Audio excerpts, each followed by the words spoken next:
English is easy with teacher Anna. If you're new to my channel, please watch, hit like, and comment below. And don't forget to click the notification bell to be updated to my videos.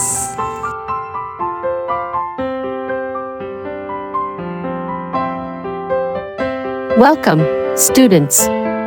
Today, we will be discussing how to judge the relevance and worth of ideas, the soundness of an author's reasoning, and the effectiveness of their presentation. This is an essential skill in any academic or professional setting, as it allows us to critically evaluate the arguments and ideas presented to us.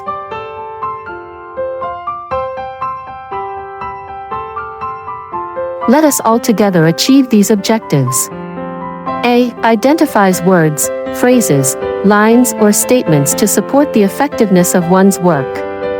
B. Evaluates the relevance, soundness of author's reasoning and effectiveness of information in informative articles. And C. Demonstrates correctness in evaluating informative articles. So, today, brace yourself because we are about to begin our journey of learning the day's lesson. Let us start here. You decide. Directions. Put a check mark under the column to indicate your level of agreement or disagreement in the following statements. Do you agree, likely agree, disagree, likely disagree with the given statement? You start deciding now.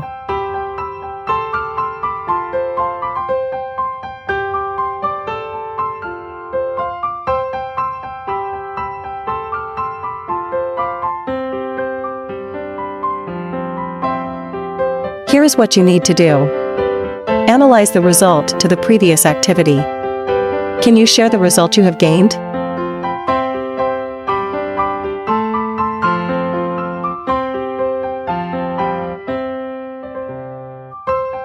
Moving on to the next step of learning our day's lesson.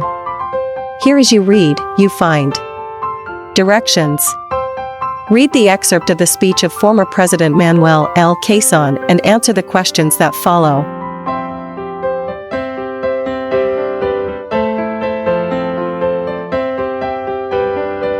My fellow citizens, there is one thought I want you always to bear in mind. And that is, that you are Filipinos. That the Philippines is your country, and the only country God has given you. That you must keep it for yourselves, for your children, and for your children's children, until the world is no more. You must live for it, and die for it, if necessary.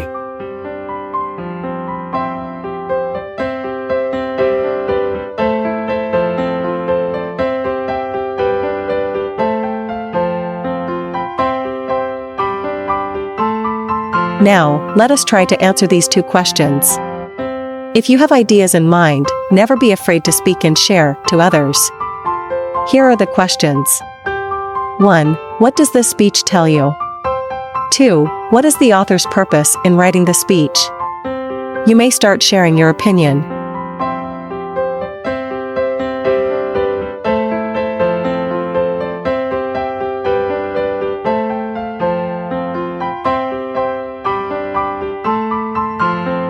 You are now ready to proceed to the next task.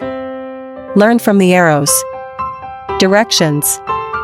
Fill in each arrowed box with your expectations when reading informative articles. In each arrow, write what you expect when you happen to read informative articles.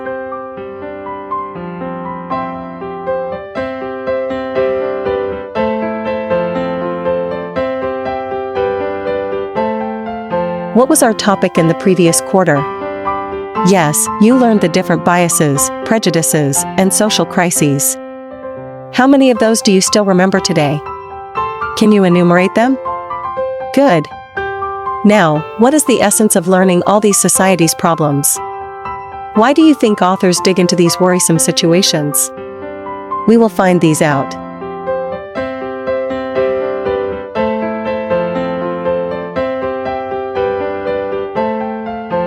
Let's try this.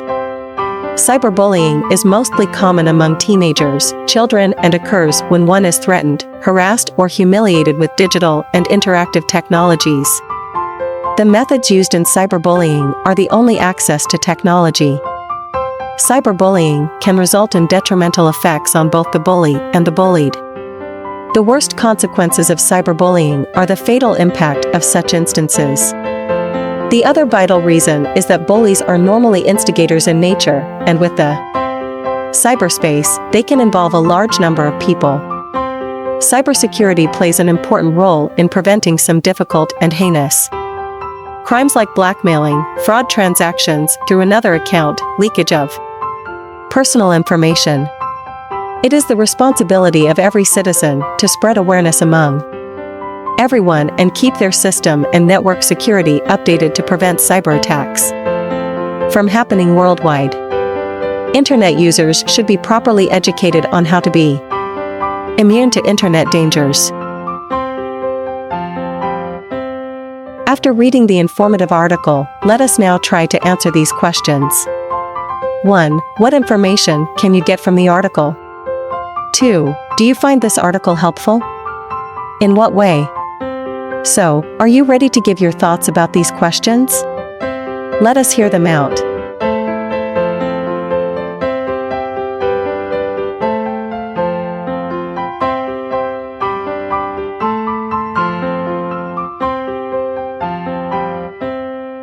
Learn from this. What are informative articles? Informative articles are written pieces of content that provide readers with valuable information on a particular topic. The purpose of an informative article is to educate and inform the reader, rather than persuade or entertain them. These types of articles are typically well-researched, organized, and factual. They often cover a broad range of subjects, such as news events, health, science, technology, education, and more. Informative articles can take various forms, such as news articles, feature stories, how-to guides, or instructional articles. The writing style is usually straightforward, with a clear and concise language that avoids jargon and technical terms. Overall, the goal of informative articles is to provide readers with accurate and useful information that they can apply to their lives or work.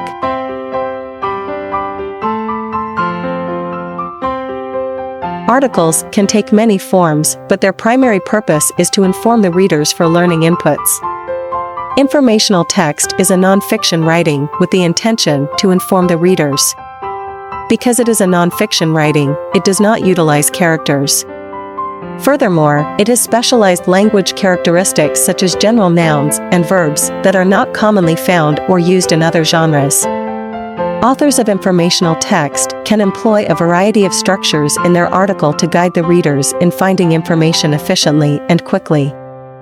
These structures can be bold or italicized texts, glossaries for specialized vocabulary, embedded definitions for specialized definitions, and realistic illustration of photos, to name a few.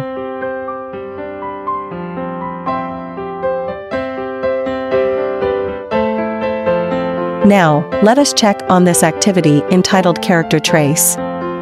Directions. Write T if the statement is true and F if it is false. 1. Anyone can be a victim of cyber attacks. 2. With technology's advancement, people can be vulnerable to any form of cyber threats. 3. Cyberbullying can cause trauma to the victim. 4. Ignore cyber attacks and let these die naturally. 5. It is very important to secure one's social media accounts often.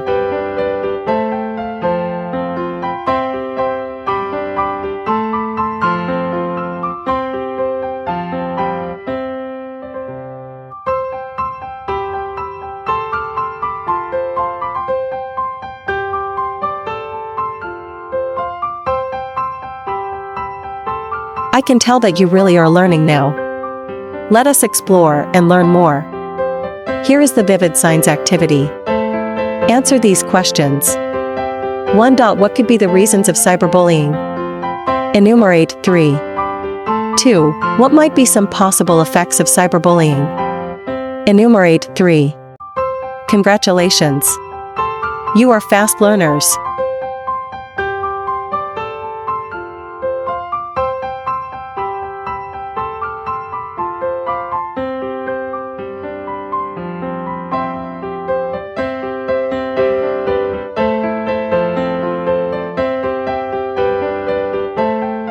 Never look it down. Instead, look it up. Directions: read and answer the items below. Here is the statement. Cyberbullying can result in detrimental effects on both the bully and the bullied. Number 1. When we say detrimental, it means. Number 2. Why do you think the author said that cyberbullying can be detrimental? In what ways can it be?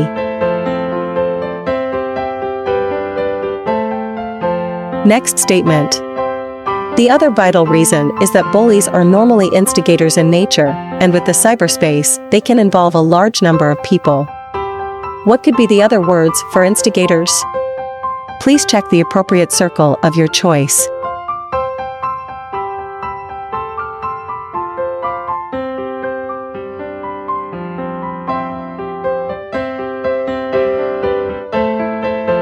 Boost your learning this time. Directions. Read the excerpt from the article on cyberbullying and do the task that follows. Here's the statement. Cyberbullying can result in detrimental effects on both the bully and the bullied. The worst consequences of cyberbullying are the fatal impact of such instances. 4. What is meant by fatal impact in this excerpt? 5. How sound/reliable is the information presented in the excerpt?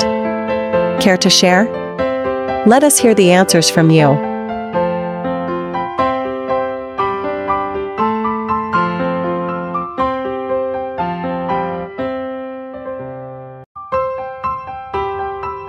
Reveal what you learn. Directions. Read the part of the article below and answer the questions that follow. You can also read with me. Let's go.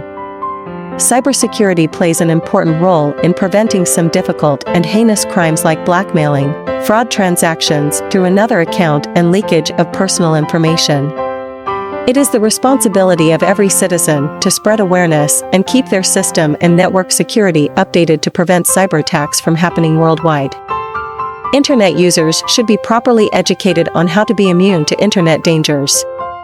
Now, let's hear from you your thoughts about these queries. Are you ready? 1. What is the author's point of view on cyber attacks?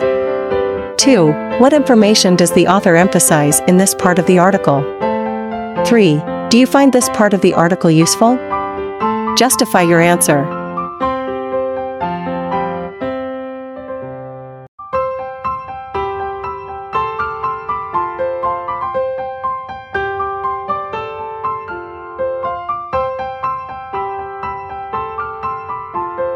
Having learned from the day's lesson, believe that you can. Directions. Write your response to the given situation below. What would you do if one of your classmates is constantly bullied by the rest of the class? Write your response to the provided space, or better yet, you may orally share your thoughts to us.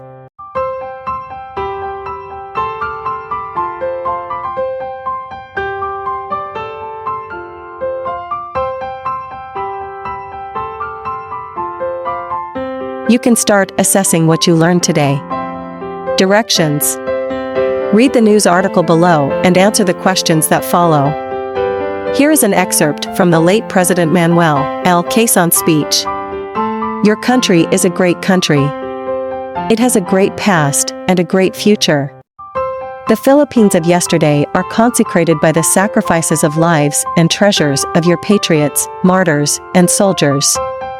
The Philippines of today are honored by the wholehearted devotion to its cause of unselfish and courageous statesmen.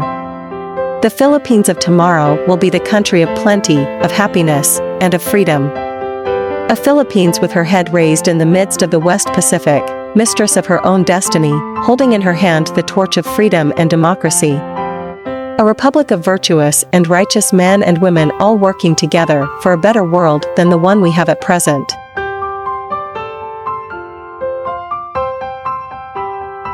Are you ready to answer these questions? Let us begin sharing your ideas on these. 1. What information is presented in the excerpt? 2. Do you agree with the author's statement that Philippines has a great past and a great future? Why or why not? 3. Does this speech sound persuasive? Support your answer.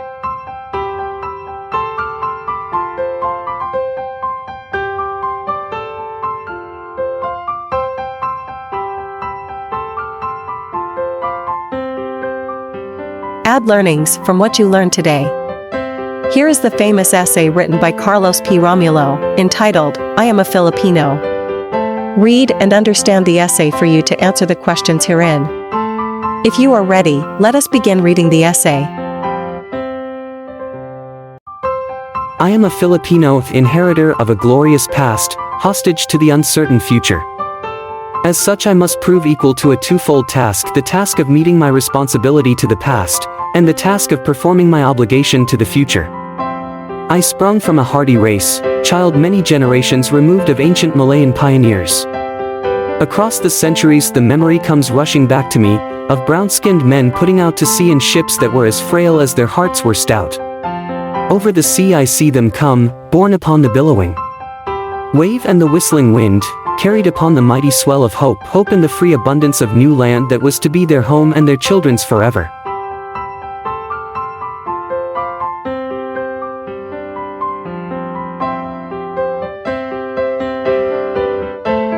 This is the land they sought and found.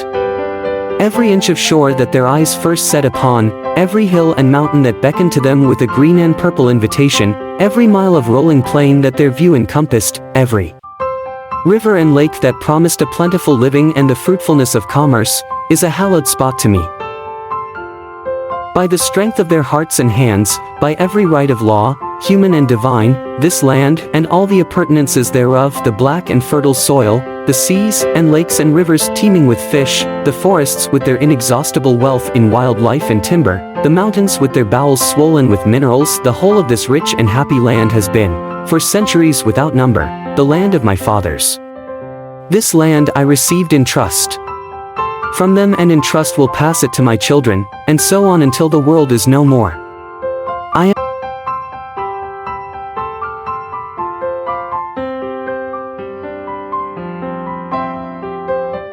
I am a Filipino.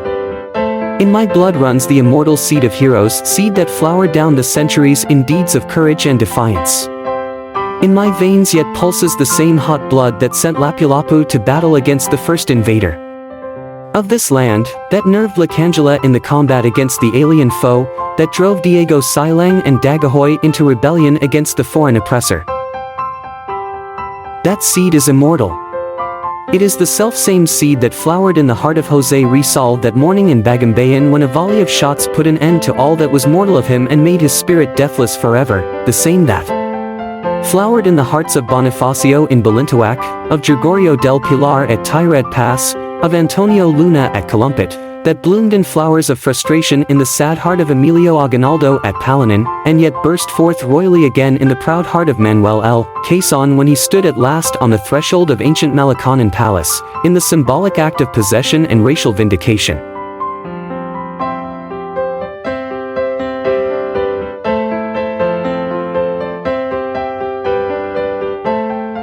The seed I bear within me is an immortal seed. It is the mark of my manhood, the symbol of dignity as a human being. Like the seeds that were once buried in the tomb of Tutankhamun many thousand years ago, it shall grow and flower and bear fruit again. It is the insignia of my race, and my generation is but a stage in the unending search of my people for freedom and happiness. I am a Filipino, child of the marriage of the East and the West. The East, with its languor and mysticism, its passivity and endurance, was my mother, and my sire was the West that came thundering across the seas with the cross and sword and the machine. I am of the East, an eager participant in its spirit, and in its struggles for liberation from the imperialist yoke. But I also know that the East must awake from its centuried sleep, shake off the lethargy that has alpha-tested by the development team only, bound his limbs, and start moving where destiny awaits.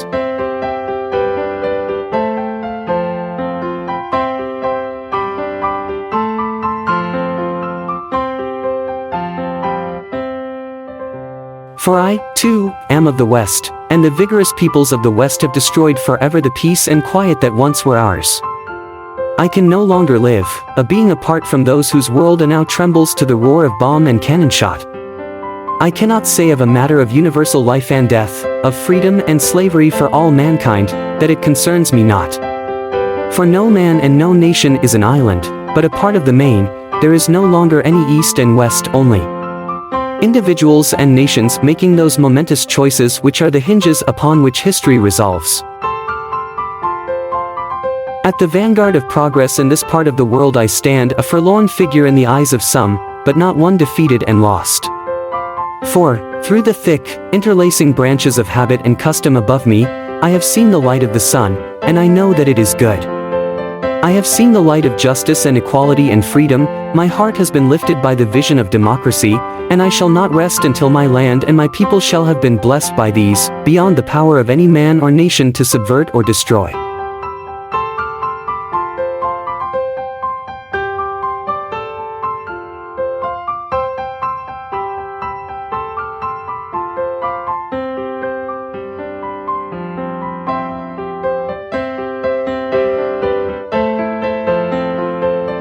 I am a Filipino, and this is my inheritance. What pledge shall I give that I may prove worthy of my inheritance? I shall give the pledge that has come ringing down the corridors of the centuries, and it shall be compounded of the joyous cries of my Malayan forebears when first they saw the contours of this land loom before their eyes, of the battle cries that have resounded in every field of combat from Mactan to Tyred Pass, of the voices of my people when they sing. Land of the morning, child of the sun returning, ne'er shall invaders trample thy sacred shore.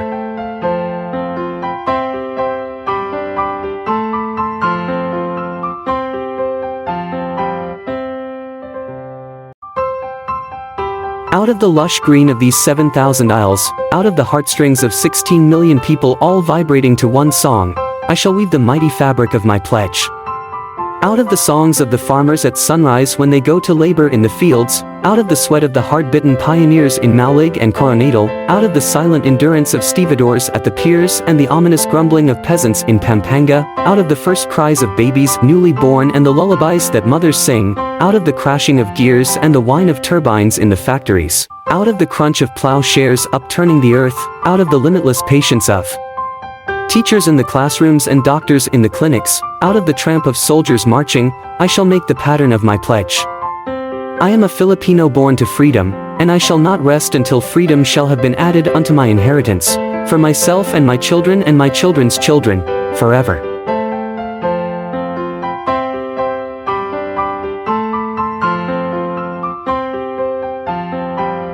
Now, here are the questions that you need to answer.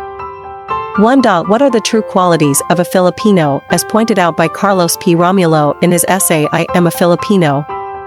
How do these qualities influence you as a youth of today? 2. How do you feel as a Filipino? Are you proud or ashamed? Why? Do you consider yourself unique? 3. The writer values what our past heroes have achieved. Do you think Filipinos can still make something great today? Why or why not? Can you share your ideas now?